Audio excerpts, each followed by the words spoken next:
What's up les gars, j'espère que vous allez bien. Si vous suivez bien mes stories, vous devez savoir que cette vidéo va parler de comment j'édite mes photos, vous donner des astuces et des conseils comme d'habitude. Par contre, je sais pas si je vais continuer la vidéo avec les lunettes ou sans. Là c'est sans, là c'est avec, là c'est sans, là c'est avec, là c'est sans, là c'est avec. Donc vous savez quoi, on va faire les deux, on va faire avec et sans. Donc pour l'instant, ça sera avec. Donc du coup, je vais vous faire un screen record de mon téléphone qui sera juste ici. Donc prenez un bout de papier, un carnet ou des stylos, tout ce que vous voulez, notez parce que je vais vous aider. C'est parti!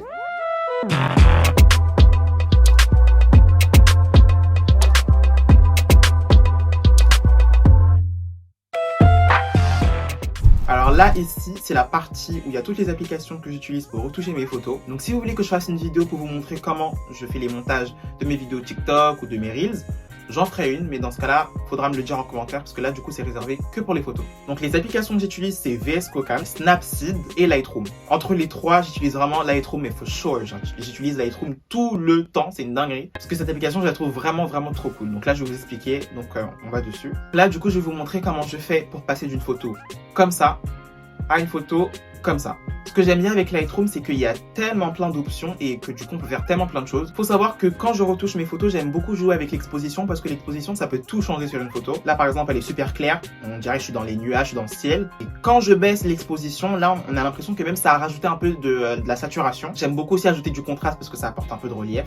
Donc, hop, on augmente le contraste. Je veux que la photo elle soit éclairée mais pas de ouf, donc je vais baisser un peu les hautes lumières. Pour ce qui s'agit de l'ombre, on va en augmenter parce que si je diminue de l'ombre, là ça va être trop sombre et moi c'est pas ce que je veux quand même que ça soit éclairé. Le blanc c'est tout ce qui est les couleurs blanches sur la photo.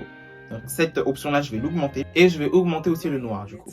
Cette photo là ressemble pas aux autres que j'ai pour habitude de prendre, donc j'ai envie de changer ma manière de retoucher, ce qui fait que niveau des teintes, parfois j'ai pour habitude d'aller dans le rosé, mais là j'ai envie d'aller un peu dans le vert. Et la saturation, bien évidemment, ce qui est super important, on l'augmente. On me demande souvent comment je fais pour que mes photos elles soient d'aussi bonne qualité. Donc les chéris, c'est parti, je vous donne l'astuce. Alors ce que je fais, c'est que je vais dans la section détail et j'augmente la netteté du coup. Donc je vais jusqu'à au moins 30. Ouais, 30 c'est parfait. Et c'est là où on passe à la partie compliquée. Donc là, on va aller tout en haut. Donc on va dans exporter et on met exporter en tant que. Donc le type de fichier, on ne change pas. Toujours JPEG, JPG, JPEG. Bref. JPG, les dimensions on ne change pas aussi. Par contre la qualité d'image, là on va changer, on va enlever le 80% et on va mettre 100%.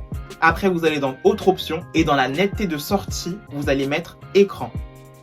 Le gain standard bien évidemment élevé et l'espace colorimétrique on ne change pas. On ne sait pas ce que c'est, on ne change pas. Et c'est bon, donc du coup après vous appuyez sur valider, vous retournez, hop, et vous l'enregistrez. Donc vraiment le conseil que je peux vous donner pour améliorer la qualité de vos posts, c'est vraiment de jouer avec les paramètres, genre jouer avec l'éclairage, la saturation, la clarté, le contraste, vraiment jouer avec tout. N'ayez vraiment pas peur d'essayer de nouvelles choses, c'est ça qu'on veut, on veut de l'originalité. Maintenant revenons aux applications retouches que j'utilise. Alors VS Cocam du coup on ne l'a pas fait, donc on va utiliser VS Cocam maintenant. Donc du coup là on est arrivé sur l'application. Moi je vais être honnête avec vous, je suis transparent à chaque fois maintenant, je vous dis la vérité, vous me connaissez. Je dis la vérité, rien que la vérité. J'utilise l'application VS Cocam parce que j'aime beaucoup leurs filtres noir et blanc. Je trouve qu'ils sont pas comme sur les autres applications. Et une des choses que j'aime beaucoup aussi avec VS Cocam, c'est qu'ils ont des filtres super originaux. Par exemple, il y a des filtres avec des effets verts, rouges. Enfin, vraiment, c'est des filtres qu'on voit pas partout. Et c'est pour ça que j'aime beaucoup l'application VS Cocam parce qu'il propose de tout. Donc là, on va essayer avec cette photo. Je vais vous montrer un des noirs et blancs que j'aime beaucoup. Celui-là, je l'aime beaucoup. Il s'appelle B1. Et ce que j'aime bien faire, c'est jouer avec ça, voilà, le mettre au moins à 4,5. Là, je trouve que c'est parfait. Après, tu rajoutes du grain et c'est bon. Maintenant, pour ce qui est de l'application Snapseed, alors Snapseed, je kiffe. C'est une nouvelle application que j'ai découverte il n'y a pas longtemps.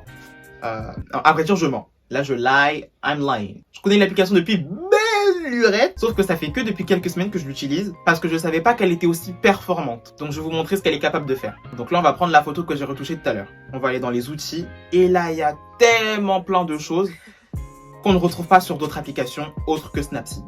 Il y a tout ce qui est sélection. Donc quand tu appuies sur sélection, tu peux appuyer sur un endroit. Tu peux jouer avec la luminosité, tu peux jouer aussi avec le contraste, tu peux faire plein de choses. Il y a un outil de Snapseed que j'aime beaucoup aussi, c'est agrandir. Genre c'est une option, je vais vous montrer. Par exemple, on va prendre un exemple. Vous voulez poster une photo sur Instagram et la photo ne rentre pas dans le cadre Instagram. Et ben ce qui est cool avec Snapseed, c'est qu'avec l'option agrandir, et ben tu peux agrandir ta photo pour qu'elle puisse rentrer dans le cadre Instagram. Donc tu as juste à faire hop. tu recules sur tous les côtés et ça agrandit et tu peux poster ça sur ton Instagram. Il y a l'option correction que du coup on peut avoir sur Facetune et sur Photoshop. Et pour finir, je vais vous montrer une application que je n'ai pas mis dans le lot, va savoir pourquoi. C'est tout simplement PicsArt. Si vous me suivez sur Instagram, vous avez dû voir que j'ai posté cette photo et j'ai eu beaucoup de retours sur l'effet que j'ai mis sur la photo. Il y a ce côté un peu argentique ou avec des traits comme si c'est une photo qu'on avait imprimée. Et je vais vous montrer comment j'ai fait ça du coup. Vous allez vous rendre sur Google et vous allez taper photo, copie, texture, overlay. T'as eu l'accent, bilingue. Et quand c'est fait, vous allez aller dans Images. Et celle que j'aime bien particulièrement, moi, c'est celle-là.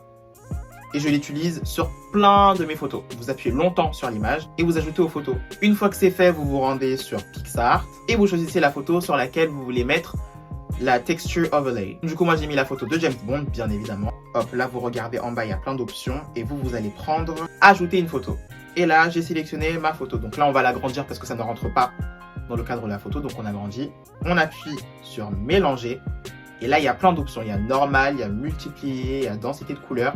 Et moi, celle que je choisis la plupart du temps, c'est écran. Ou soit éclaircir, parce que éclaircir, ça va bien. Vous prenez éclaircir. Hop. Après, si vous voulez modifier et vous n'êtes pas satisfait du résultat que ça rend, vous allez dans ajuster. Et là, vous changez la luminosité, le contraste, tout le tralala. Et puis voilà, là, ça apporte ce côté un peu vintage, ancien, un peu argentique. On applique et on enregistre.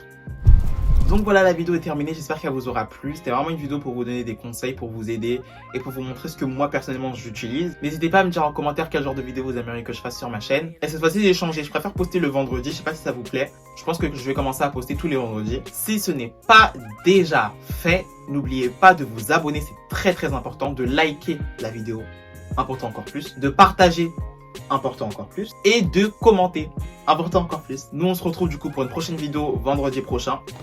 Et moi, je vous fais de gros bisous. Bye. Bisous, je vous aime.